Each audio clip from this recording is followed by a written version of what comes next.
Episode 2 শুরু করার আগে একবার ছোট্ট করে রিক্যাপ হয়ে যাক।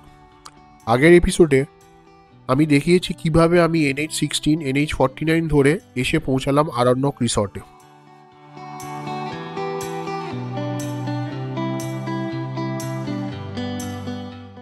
ঝাড়গ্রামের মধ্যে one of the premium resorts হচ্ছে এই আরণ্যক রিসর্ট।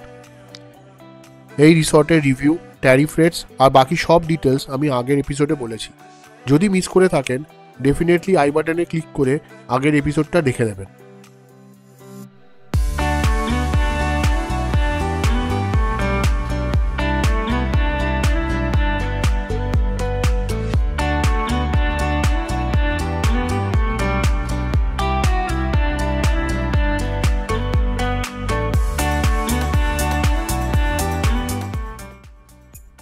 গুড মর্নিং বন্ধুরা, ডে 2। কাল রাত্রেবেলা এখানে রিসর্টের লোকেরা ভালোই অ্যারেঞ্জ করেছিল, আদিবাসী ডান্স, তারপরে আমাদের একটু খাওয়া দাওয়া, ডিনার সব কিছু হয়ে গেল। অনেকক্ষণ গল্প আড্ডা মেরে তারপরে আমরা রাত্রিবেলা বেরিয়েছিলাম এখানে জঙ্গলে। অ্যালাউ করছিল না ফার্স্টে, বাট আমরা বেশি দূর যাবো না, নিজেদের রিস্কে গেছি। এই একদম 5-6 কিলোমিটার একটু অন্ধকারের মধ্যে জঙ্গলের ফরেস্টের মধ্যে ঘুরে একটা আলাদা থ্রিলিং ব্যাপার। তারপরে আমরা চলে এসেছি। আজকে ওয়েদার ভালো, রোদ্দুর উঠেছে, ঠান্ডা ঠান্ডা ভাব। একবার হোটেলের সিনটা দেখাই।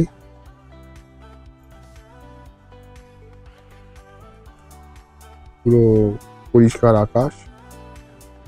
তো আজকের প্ল্যান হচ্ছে আমরা ফার্স্টে বেলপাহাড়ি যাব, তারপরে কাঁকড়াঝোড় যাব।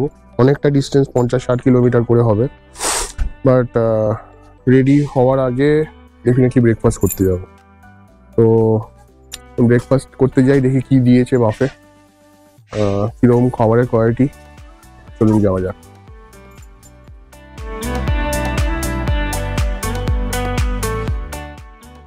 বাফে ব্রেকফাস্ট খেতে কার না ভালো লাগে, আর অপশনসও ছিল অনেক। তাই তাড়াতাড়ি ব্রেকফাস্ট খেয়ে আমরা রেডি হয়ে গেলাম বেলপাহাড়ি আর কাঁকড়াঝোড় দেখার জন্য।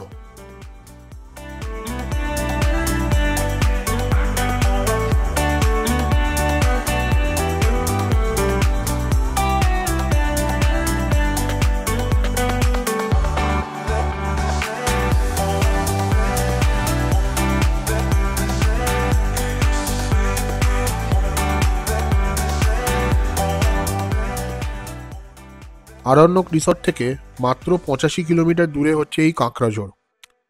অসাধারণ অভয়ারণ্য আর উইকেন্ড গেটওয়ে হিসেবে এই জায়গাটি এখন বেশ খ্যাতি লাভ করেছে।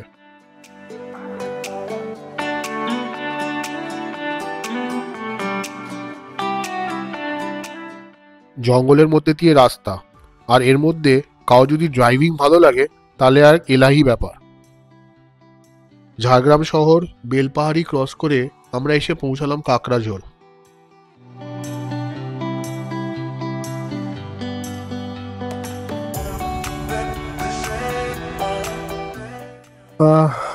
কাঁকড়াঝোড় পৌঁছে গেলাম, কিন্তু একটা কনফিউশন রয়ে গেল। একটা রাস্তা দেখাচ্ছিল যেখানে বাঁ সাইড দিয়েও যাওয়া যায়, আবার একটা ডান সাইড দিয়েও যাওয়া যায়। সবাই বলছিল ডান সাইডটা দিয়ে যেতে, কারণ ওটা মেন রোড আর ওখানে নাকি সিনিক বিউটি খুব ভালো। বাট আমি যতজন থেকে শুনেছি সবাই ওই লেফট সাইডের টার্নটা নিয়েই কাঁকড়াঝোড় যায়। খুব সরু রাস্তা, ফরেস্ট, গ্রাম, হিলস সবের মধ্যে দিয়ে কাঁকড়াঝোড় পৌঁছায় লোকজন।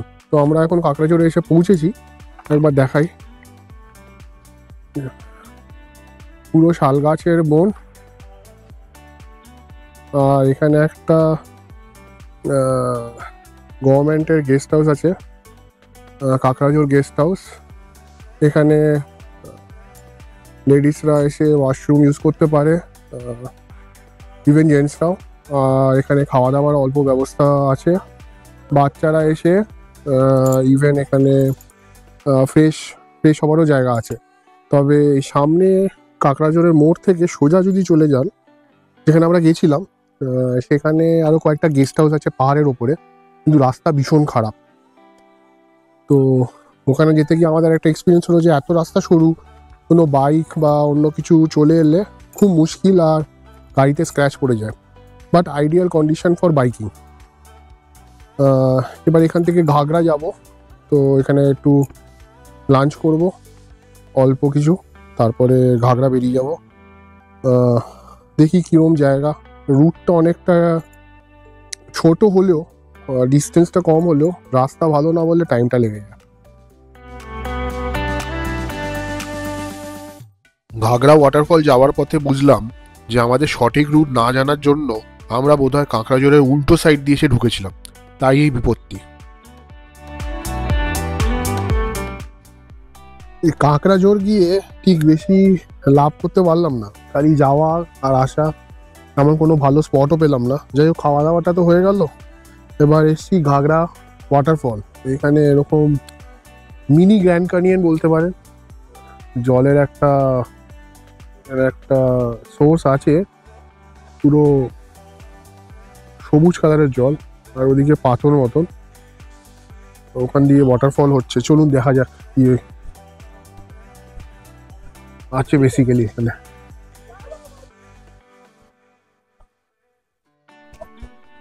তো এইটা হচ্ছে ঘাগড়া ওয়াটারফল।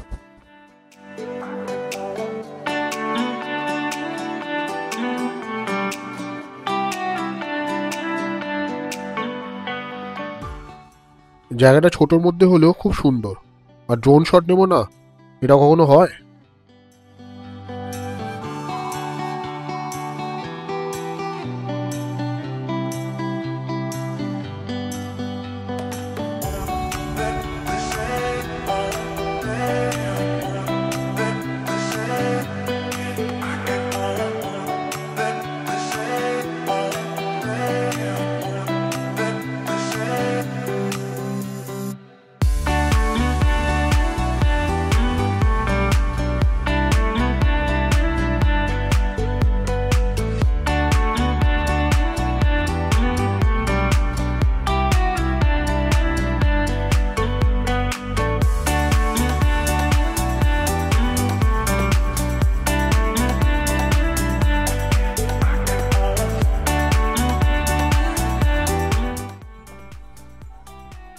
এখন আমি তারাপিনি ব্যারেজে দাঁড়িয়ে।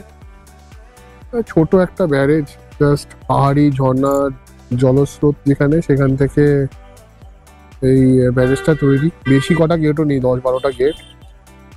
এ হচ্ছে রিজার্ভার, বেশি ডিপও নয় মনে হয়, ব্যাস। আর এই জলটাই চলে গেছে ওই ঘাগড়া ফলসের দিকে, ওই সাইডটা।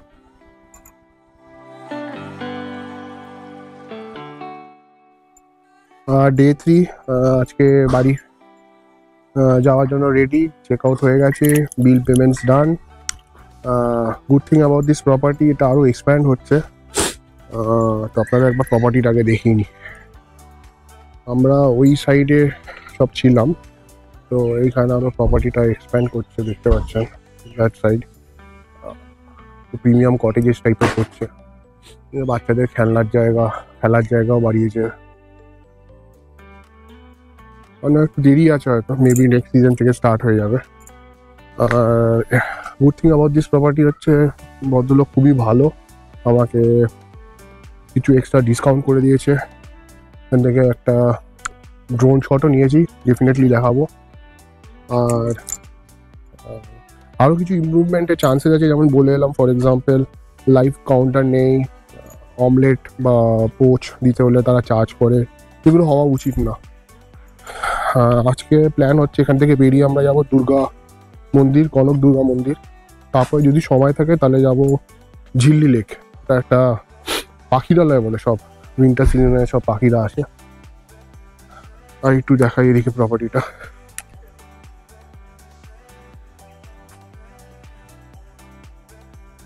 অনেকটাই এক্সপ্যান্ড করছে এই সাইডগুলো। ঝাড়গ্রামের আর্ট কালচার দিয়ে সব, ভেতরেও আঁকা দেখলাম, বাইরেও আঁকা রয়েছে, প্রপার ফেন্সিং আছে। চলুন আজকে এখান থেকেই এখন বেরোনোর সময়। এখানকার এপিসোড খতম। রাস্তায় যাওয়ার পথে যদি যেখানে যেখানে দাঁড়াবো সেটা ভিলগ করে নেব, আবার নেক্সট ট্রিপের জন্য ওয়েট করতে হবে।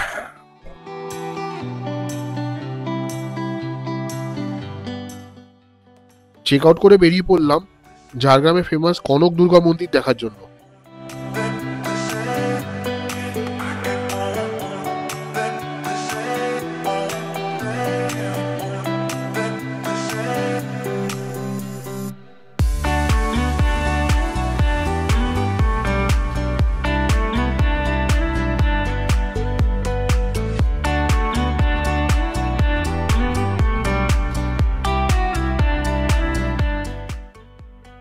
এই প্রাচীন দুর্গা মন্দির খুব ভালোভাবে মেনটেন করা হয়েছে, পরিষ্কার পরিচ্ছন্ন, আর রাস্তাঘাটও খুব ভালো।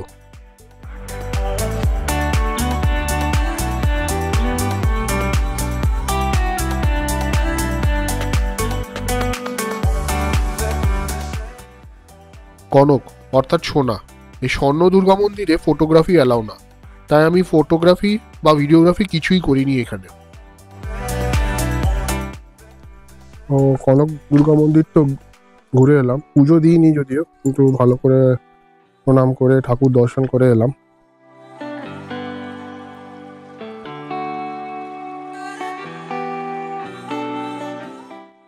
এই মন্দিরের পাশে একটা লাগোয়া নদী আছে, আইডিয়াল প্লেস ফর ফটোগ্রাফি।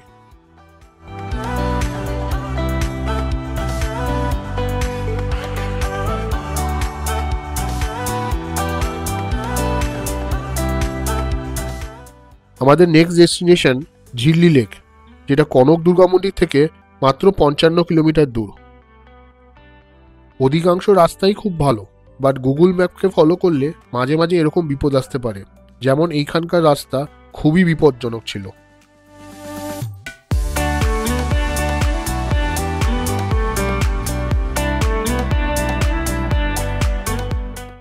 ঝিল্লি লেক যেতে গিয়ে আমার এক্সপিরিয়েন্স হলো, ওয়েস্ট বেঙ্গল থেকে আমরা ঢুকে পড়লাম ঝাড়খণ্ডে, কিছুক্ষণ পরেই আমরা বেরিয়ে পড়লাম উড়িষ্যায়, আর উড়িষ্যার একটুখানি ছুঁয়ে আমরা আবার ফিরে এলাম ওয়েস্ট বেঙ্গলে।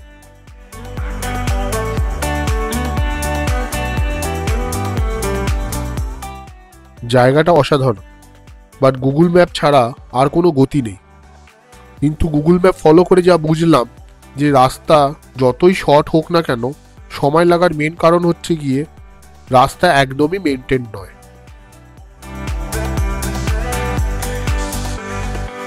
তো এই হচ্ছে ঝিল্লি পাখিরালয়, আর রাস্তা ভীষণ বাজে। এখানে লোকদেরকে আমরা জিজ্ঞেস করলাম যে রাস্তা এত খারাপ কেন, অ্যাডভার্টাইজমেন্ট করছেন বাট রাস্তা এত খারাপ কেন। তো এরাও বললো যে ডিএম কে চিঠি দেওয়া হয়েছে, বাট কিছুই কাজ হয় না অ্যাজ ইউজুয়াল। তো একবার দেখাই আপনাদেরকে।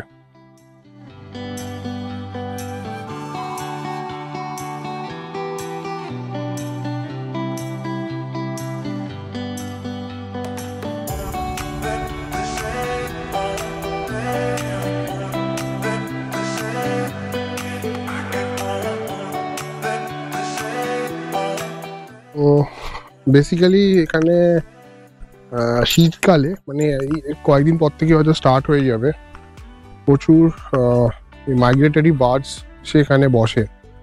তো ফটোগ্রাফারদের জন্য খুবই ভালো, বাট আসাটা খুবই টাফ। বাইক হলে ঠিক আছে, নাহলে ডিফিকাল্ট।